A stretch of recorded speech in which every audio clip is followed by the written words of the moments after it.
Salut à tous, on se retrouve aujourd'hui pour une nouvelle vidéo, tour de découverte. On part sur le circuit de Charade, un circuit à la fois très technique et à la fois mythique puisqu'il a connu la Formule 1 dans les années 60-70. C'est parti!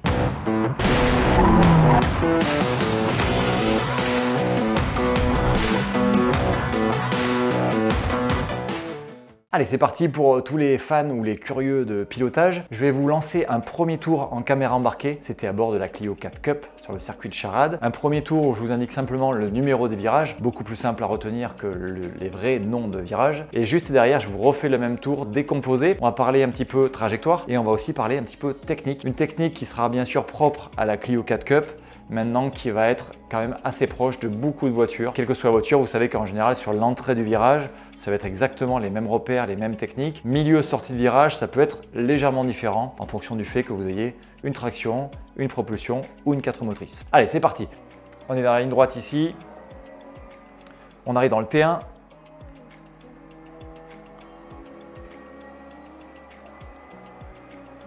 On est à l'approche du T2 à droite qui est très serré. Quasiment une épingle. Un premier pif-paf qu'on voit assez bien ici, ça fait 3 et 4. T5, le gauche qui monte. T6, droite à fond. Nouvelle chicane, ça fait T7 à droite, T8 à gauche. Là, on a un léger droite insignifiant et on a la fameuse descente de Champeau.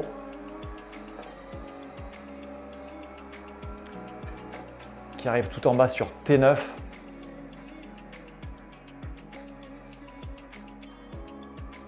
180 degrés. On a un nouveau pif-paf T10 à gauche avec un banking prononcé.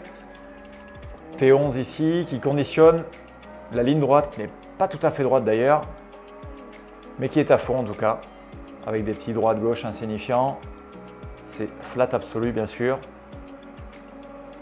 Et on arrive sur T12, un gauche en banking qui remonte. Le fameux Marlboro, c'est le T13, un droite très serré qui va être en première.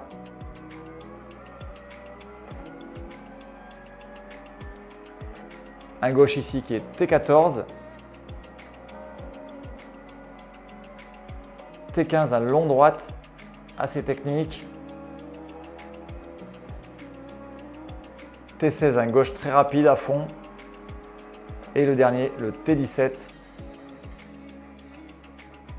en banking et qui conditionne la ligne droite des stands.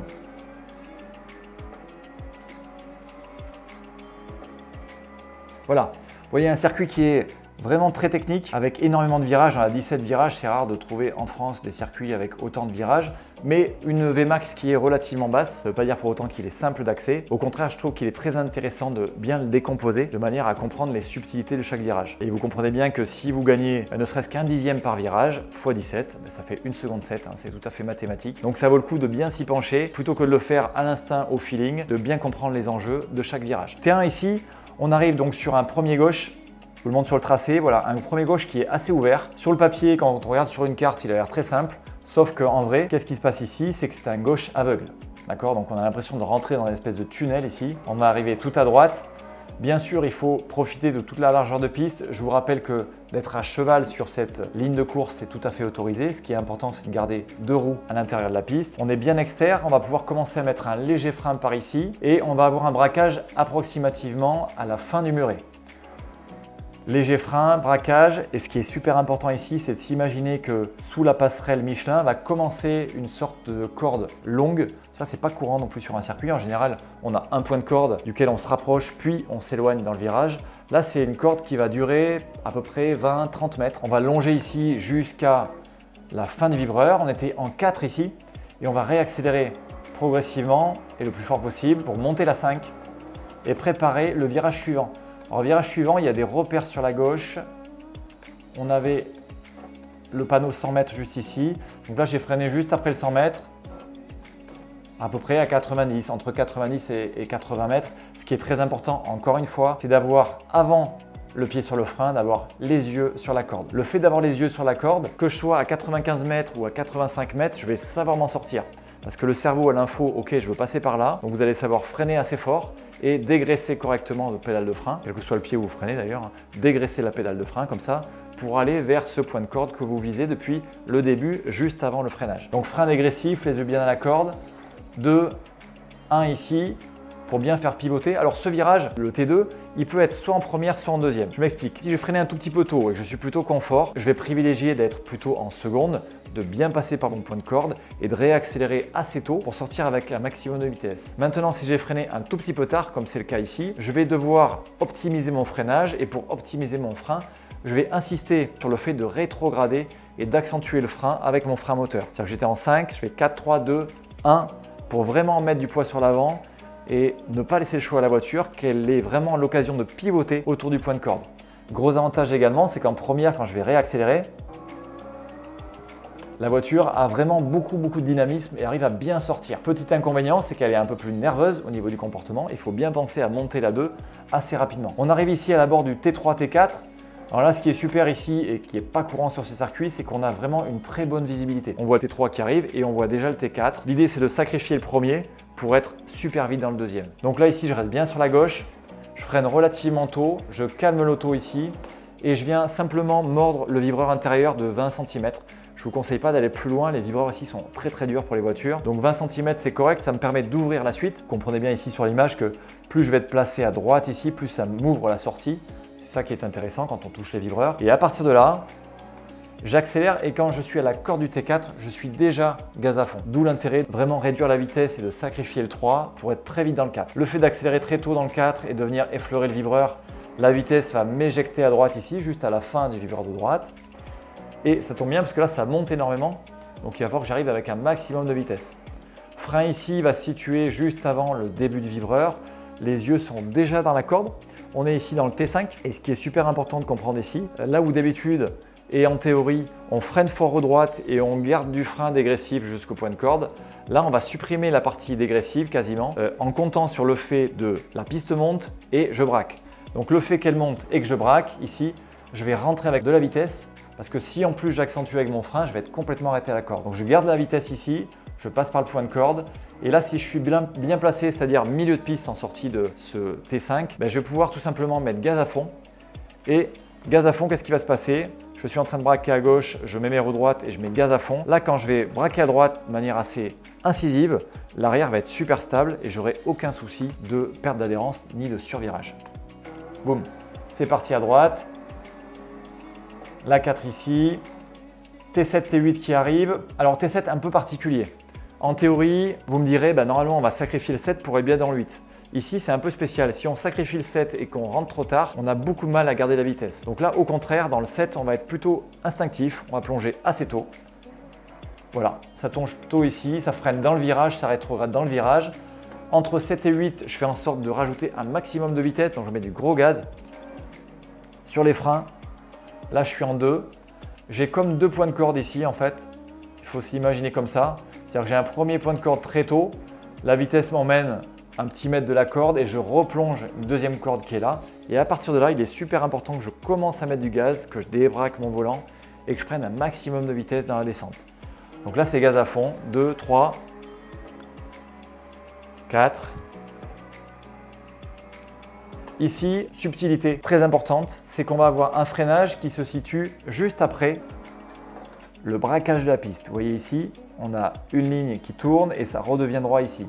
Et en fait, plutôt que de coïncider et de flirter avec le fait que j'ai un peu mes roues braquées quand je viens de toucher les freins, je fais exprès de venir bien sur la droite. Vous voyez ici, j'ai fait l'effort de revenir bien sur la droite.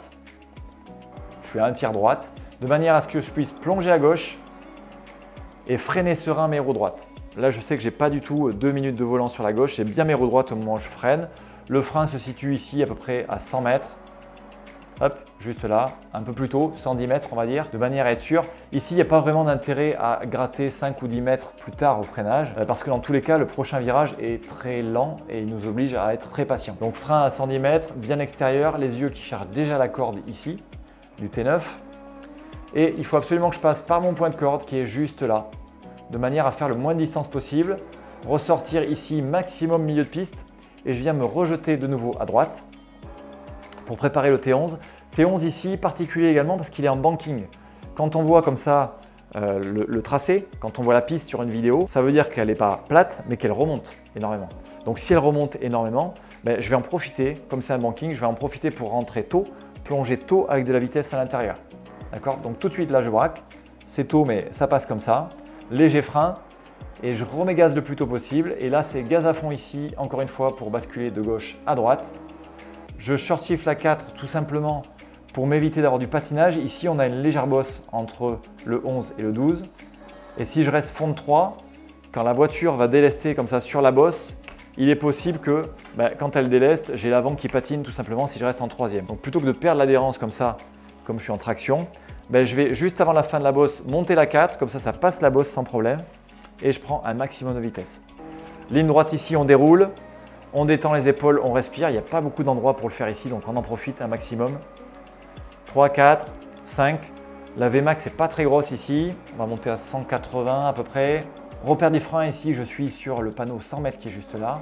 Les yeux bien à la corde, je tombe en troisième et je passe par ma corde que j'ai vue ou imaginée au moins ici, au moment où je touchais les freins, et je réaccélère le plus tôt possible. Là, il y a un très bon indice pour savoir si vous êtes assez vite dans ce T12, c'est savoir si la voiture vous emmène avec la vitesse à l'extérieur du virage.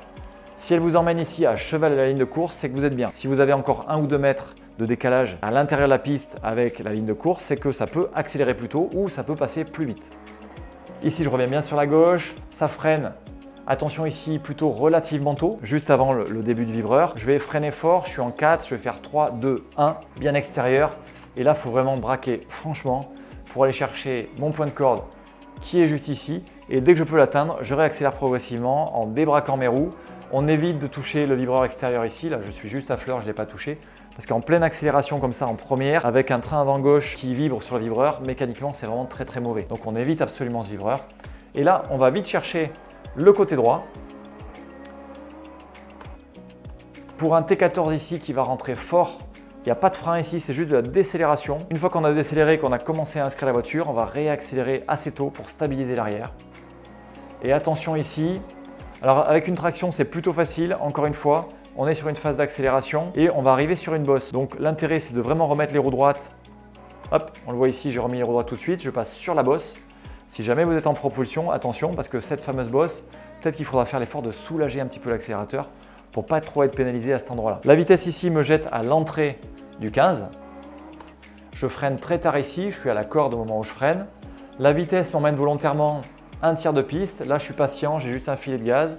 Mes yeux sont sur la fin du vibreur. Et quand je suis sûr d'atteindre la fin du vibreur qui est ici, du T15, là, je réaccélère progressivement. J'ai en tête de sacrifier cette portion-là pour sortir bien à droite et m'ouvrir un maximum le gauche qui arrive. Le T16 qui arrive, mon but, c'est de le prendre vraiment à fond, en pneu neuf ou en pneu frais quasiment à fond, de manière à garder un maximum de vitesse et surtout d'avoir un maximum de dynamique pour le T17 qui arrive, le dernier droite, qui va conditionner mon tour sur le dernier freinage. Frein ici, alors là, j'ai été obligé de plonger à l'intérieur d'une voiture que je dépassais. Théoriquement, je serais un tout petit peu plus extérieur et je viendrai chercher un point de pivot un peu plus sur la gauche ici. Mais dans l'idée, ça restera la même chose. Je freine bien extérieur, je plonge à la corde et j'accélère très tôt en débraquant mes roues ici. Mon point de repère, c'était la fin du vibreur là, pour pouvoir prendre un maximum de vitesse et préparer mon prochain tour en revenant bien basculer ici sur la droite. Voilà, un circuit qui est très technique comme vous l'avez vu, qui demande beaucoup d'énergie. Je vous invite dans la ligne droite, notamment entre le T11 et le T12, une ligne qui n'est pas tout à fait droite, mais à vraiment respirer, baisser les épaules, faire l'effort de baisser les épaules. Pour info, c'est le corps qui dit à la tête que tout va bien, c'est pas l'inverse. Dans ces cas-là précis, on n'a pas le temps de réfléchir. Donc on détend les épaules, on respire, de manière à récupérer de l'énergie, surtout si vous faites une course d'endurance. Sur ce circuit, il faut savoir s'économiser et récupérer un maximum à chaque tour et dès que c'est possible. Voilà, j'espère que cette vidéo vous a plu. Je vous invite à liker, à partager si jamais c'était le cas. Et on se retrouve très bientôt sur un prochain format, peut-être un tour de circuit, peut-être un crash ou peut-être des explications techniques sur un tuto pilotage. À très bientôt, restez fous, ciao ciao.